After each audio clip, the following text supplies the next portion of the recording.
মার মার, ধর ধর, গুলি কর গুলি কর, গ্রেনেড মার, তাড়াতাড়ি গুলি কর, মাইরা ফেলা। এছাড়া অশ্লীল ভাষায় গালাগালির জন্য সব পিএইচডি করা পোলাপান। মোবাইল ফোনের গেমের এইসব কথা এখন শহর পেরিয়ে গ্রামের বাজার, ফাঁকা জায়গা, রাস্তা ও অলিতে গলিতে চলছে। প্রথমে দেখলে আপনি মনে করতে পারেন এদের মনে হয় ঘুম লেগেছে, তাই মাথা নিচু করে বসে আছে। কিন্তু আপনার ধারণা ভুল।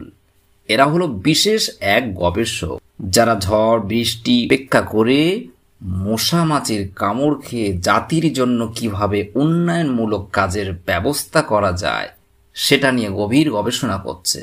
এদেরকে একদম ডিস্টার্ব করবেন না। হায়রে সমাজ!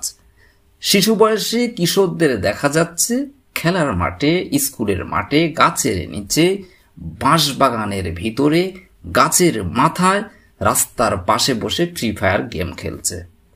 আর যখন দল বেঁধে এই গেমে মর্ত অবস্থায় থাকবে, তখন আশেপাশের পরিস্থিতি সম্পর্কে এরা কিছুই জানবে না। রাস্তা দিয়ে গাড়ি যাচ্ছে, না পাশ দিয়ে সাপ যাচ্ছে, না কেউ ডাকছে বা কেউ কিছু বলছে, বরং একটু কিছু বললে চোখ রাঙিয়ে আপনার সঙ্গে কথা বলবে, মানে অভদ্র। বিশেষ করে আনাচে কানাচে রাস্তা ও বাগানে উঠতি বয়সের তরুণ যুবকরা সারিবদ্ধভাবে বসে অনলাইন ভিত্তিক গেমে মত্ত থাকছে। পড়াশুনো তো দূরের কথা, বাসার টুকিটাকে কাজেও তাদের সহযোগিতা পাওয়া যায় না। কেউ কেউ এতটাই আসক্ত যে অভিভাবকদের সাথে খারাপ আচরণও করছে। আজমির হোসেন নামের নবম শ্রেণীর ছাত্র বলেন, গেমস সম্পর্কে কিছু জানতাম না, এখন নিয়মিত ফ্রি ফায়ার গেম খেলায় নেশা হয়ে গেছে। মাঝে মধ্যে নেট সমস্যায় এই গেমস খেলতে না পারলে মোবাইল ফোন ভেঙে ফেলার ইচ্ছা হয়। ফ্রি ফায়ার গেমে যে একবার খেলবে সে আর ছাড়তে পারবে না। মোবাইল অভিশাপ না আশীর্বাদ, এ বিতর্ক বেশ কয়েক দশকের। তবে আজকের দিনে দাঁড়িয়ে মোবাইলের উপকারিতা আমরা জানি।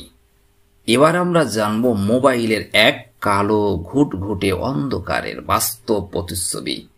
ক্যাপশনে দেওয়া ছবিটির মতো হুবাহুব কিছু পড়াশুনো জানা ছেলেপুলেরা হিরোইনের নেশার চেয়েও আরও মারাত্মক নেশায় গভীরভাবে আচ্ছন্ন। 15 থেকে 25 এই বয়সটা নাকি পৃথিবী জয় করার বয়স। অথচ এই বয়সে ছেলেরা পাবজি, ফ্রি ফায়ার, সিওডি এই ধরনের বিভিন্ন গেমে আসক্ত। এদের না আছে কোনো ক্যারিয়ারের চিন্তা ভাবনা, আর না আছে কোনো ফিউচার প্ল্যান। সকাল থেকে সন্ধ্যা, সন্ধ্যা থেকে সকাল, ফ্রি ফায়ার, ফ্রি ফায়ার আর ফ্রি ফায়ার। অনেকের মা বাবা হয়তো খোঁজই রাখেন না। স্কুলে যাবার নাম করে, টিউশন যাবার নাম করে বন্ধুদের সঙ্গে এই সমস্ত জীবন বিধ্বংসী গেমগুলোতে মারাত্মকভাবে আসক্ত এই তরুণরা গেমের মধ্যে মারামারি, গুলি করা বা এই ধরনের ধ্বংসযজ্ঞ চালানোর পর বাস্তবিক তাদের মানসিক অবস্থা মারাত্মকভাবে ক্ষতিগ্রস্ত। এই সমস্ত তরুণ যুব সমাজকে শিক্ষার মূল স্রোতে ফেরাতে না পারলে আগামী প্রজন্ম মারাত্মক ক্ষতির মুখে পড়বে। আমি ছোট্ট একটি ভিডিও বানালাম, এটাই ডিউটি শেষ নয়। আসুন না আমরা সকলে মিলে এই ক্ষতিগ্রস্ত মানসিক ভারসাম্যহীন মোবাইলের গেমের নেশাযুক্ত তরুণ সমাজকে উদ্ধার করার কাজে নিজেকে আত্মনিয়োগ করি। বিশেষজ্ঞরা বলেছেন ভিডিও গেমের আসক্তি মাদকের চেয়ে মারাত্মক। তারা এর নাম দিয়েছিল ডিজিটাল ড্রাগ। একজন মাদক সেবী মাদক না ফেলে নানা অপকর্মে লিপ্ত হয়। একইভাবে অনলাইন গেমস আসক্তরা গেমটি খেলতে না পেরে আত্মহত্যা করতেও দ্বিধা করে না। তাই সাবধান হন, আপনি আপনার ছেলের দিকে খেয়াল রাখুন। ফ্রি ফায়ার খেলা হালাল না হারাম? উত্তর: বর্তমানে বহুল আলোচিত ফ্রি ফায়ার গেম যুবক ও কিশোর শ্রেণীকে নেশাগ্রস্ত, মোহগ্রস্ত করে দিয়েছে। এতে তাদের মেধা, মস্তিষ্ক বিকৃতকরণ চলছে।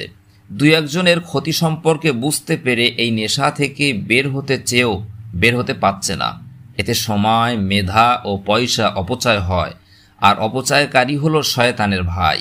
শরিয়াতে অপচয় করাকে হারাম ঘোষণা করেছে। পাশাপাশি নিজের ক্ষতি করা বা কারো পক্ষ থেকে ক্ষতির শিকার হওয়া শরিয়াত হারাম ঘোষণা করেছে। অতএব খেলা বা বিনোদনের নামে আজান অবস্থায় এই গেমের আওয়াজ আমরা শুনে থাকি। তাছাড়া নামাজের সময় পার হয়ে যাওয়া, এই গেমের নেশায় মত্ত হয়ে থাকা, এটা নাজায়েজ।